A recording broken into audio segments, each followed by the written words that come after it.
Hello everyone, welcome to Prep nation.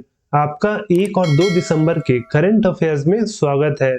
इन 2 दिनों के जितने भी इम्पोर्टेंट करंट अफेयर्स के क्वेश्चन हैं उसको हम इस लेक्चर में कवर करेंगे। तो चलिए फिर वीडियो को स्टार्ट करते हैं, जिसमें पहला क्वेश्चन है the 22nd Indian Ocean Rim Association Council of Minister was hosted by which country. 22वें हिंद महासागर रिम एसोसिएशन मंत्री परिषद की मेजबानी किस देश द्वारा की गई थी?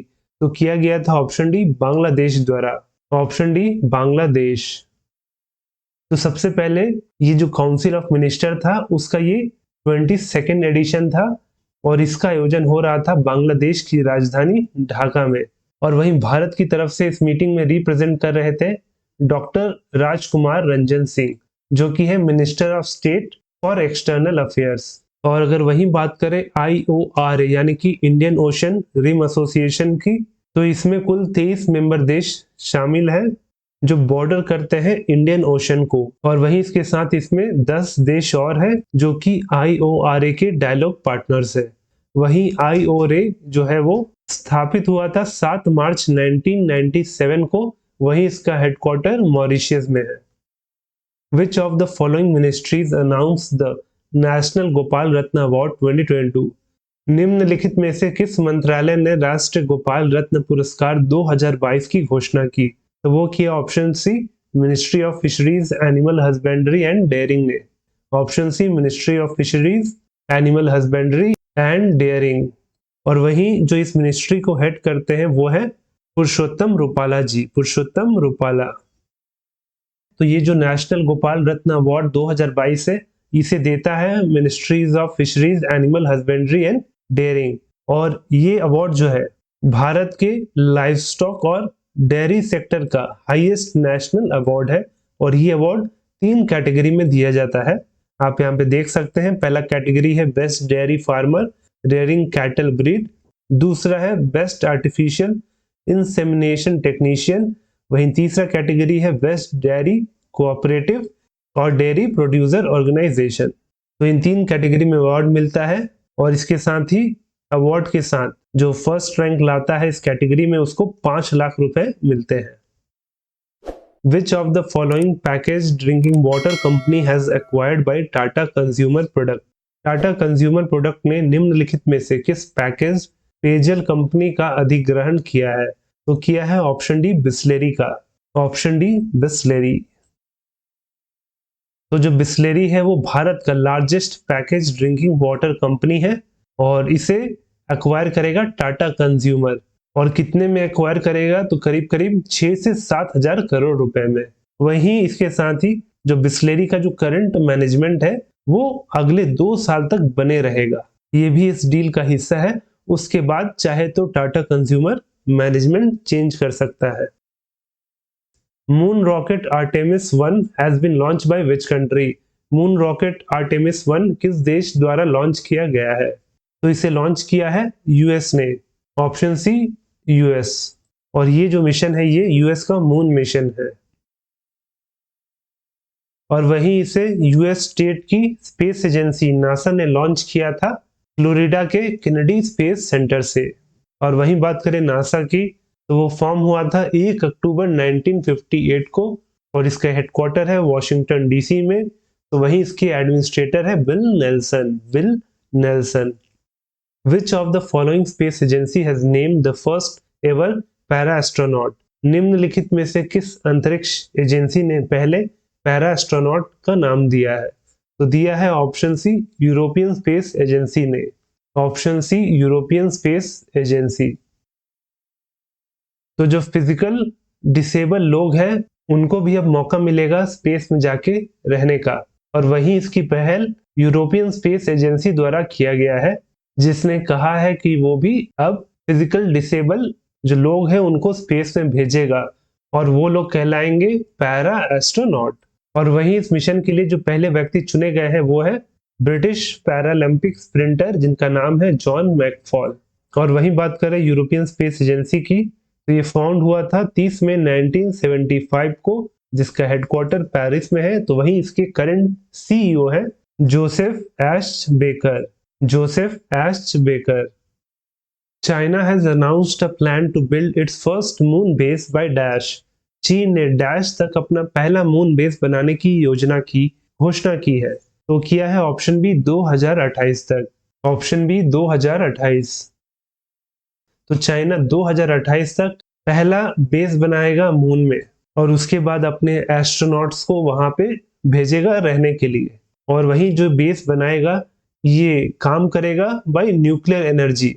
और वही जो ये बेस होगा ये 4 चीजों से निर्मित होगा, जिसमें पहला है लैंडर, दूसरा हॉपर, तीसरा ऑर्बिटर और चौथा रोवर। और वही इसको बनाने के लिए चाइना जो है 3 मिशन स्पेस में भेजेगी और वो मिशन के नाम है चैंग ई 6, चैंग ई 7 और चैंग ई 8 मिशन।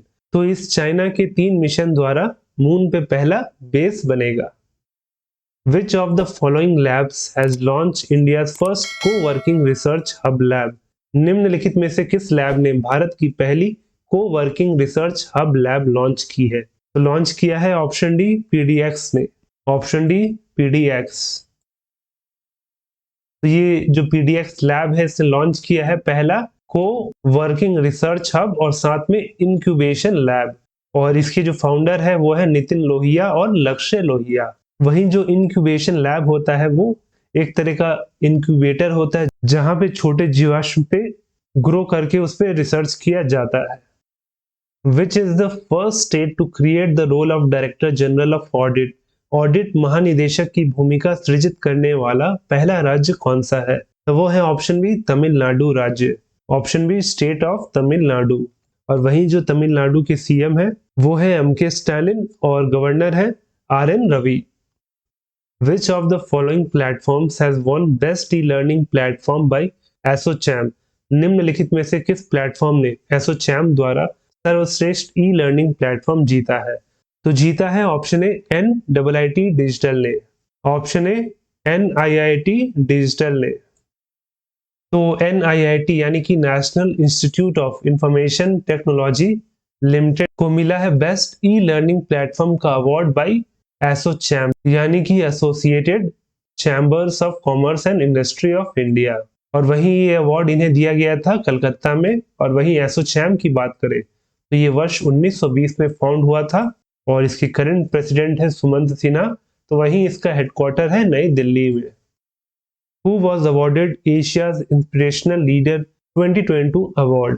एशिया के प्रेरणादायक नेता 2022 पुरस्कार से किसे सम्मानित किया गया है? तो सम्मानित हुए हैं ऑप्शन सी प्रशांत वाघ। ऑप्शन सी प्रशांत वाघ। तो प्रशांत वाघ को मिला है एशिया का इंस्पिरेशनल लीडर 2022 का अवार्ड। और कहाँ पे दिया गया है ये अवार्ड इन्हें? तो दिया गया है लंदन में। और वहीं इसके साथ इनकी जो कंपनी है जिसका नाम है एक्यूरा वो भी बना है 2022 का एशिया का most admired brand. Who among the following has been appointed as the chairman of All India Council for Technical Education? निम्नलिखित में से किसे अखिल भारतीय तकनीकी शिक्षा परिषद का अध्यक्ष नियुक्त किया गया है? तो अपॉइंट हुए हैं option D TG Sitaram. Option D TG Sitaram.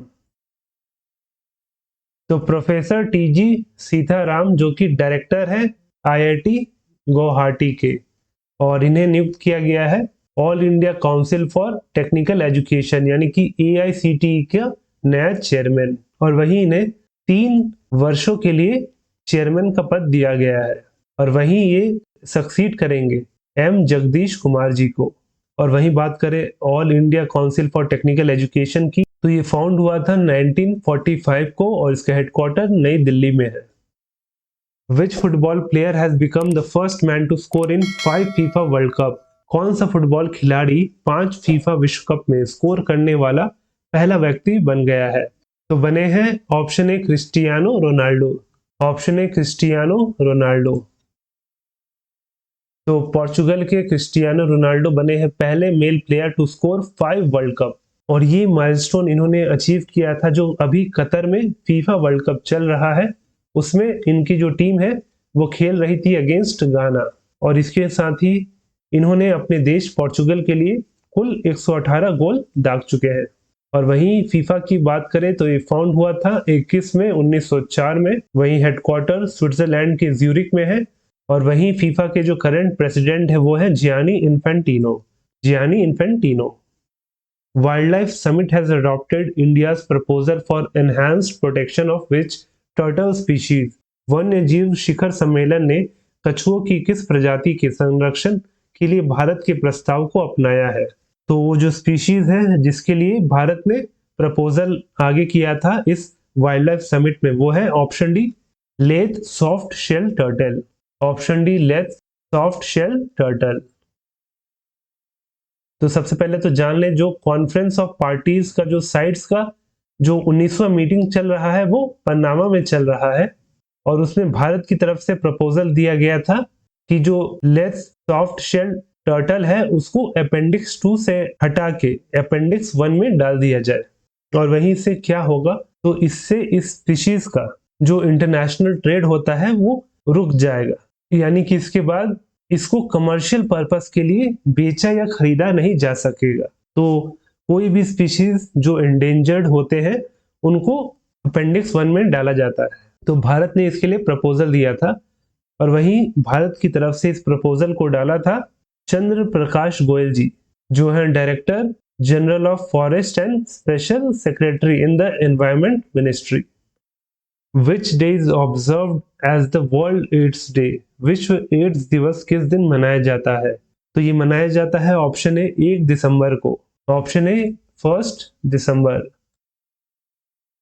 तो हर साल 1 दिसंबर को मनाया जाता है world AIDS day to raise awareness and knowledge about HIV and AIDS. वहीं इस दिन को पहली बार 1988 को सेलिब्रेट किया गया था और वहीं इसके साथ ही जो HIV एड्स पे जो यूनाइटेड नेशन का प्रोग्राम जिसे यूनेट्स भी कहते हैं वो चालू हुआ था 1996 को। और वहीं जो इस साल का वर्ल्ड एड्स डे का थीम है वो है इक्वलाइज।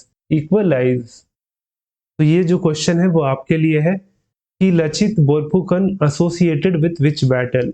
लचित बोरफुकन किस युद्ध से संबंधित है? तो इसका सही आंसर आपको नीचे कमेंट करके बताना है और साथ में इस डेली करंट अफेयर लेक्चर का PDF आपको हमारे टेलीग्राम चैनल प्रेप नेशन में मिल जाएगा, जिसका लिंक नीचे डिस्क्रिप्शन में दिया गया है। और वहीं अगर वीडियो अच्छा लगा हो तो वीडियो को लाइक करें और हमारे इस डेली करंट अफेयर सीरीज से जुड़े रहने के लिए हमारे चैनल को सब्सक्राइब करें। जय हिंद।